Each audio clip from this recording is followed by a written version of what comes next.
សួស្តីបងថ្ងៃនេះសូមបង្ហាញពីប្រភេទសេរីកញ្ចក់មួយគ្រឿងទៀតហើយដែលជា brand Tokyo Gas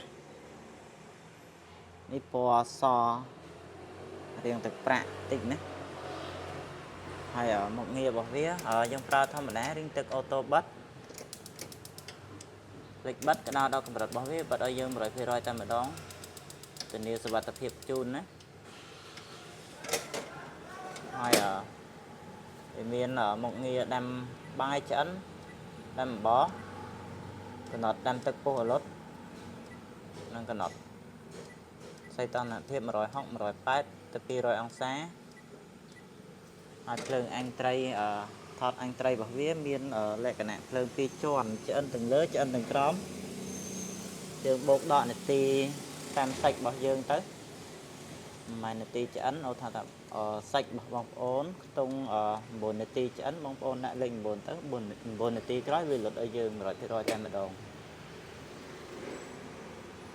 ស្អាតមែនតើតែខាងលើកញ្ចក់ភ្លឹកផ្លេតតែម្ដងបើបងប្អូនចាក់អារម្មណ៍ប្រភេទសេរីកញ្ចក់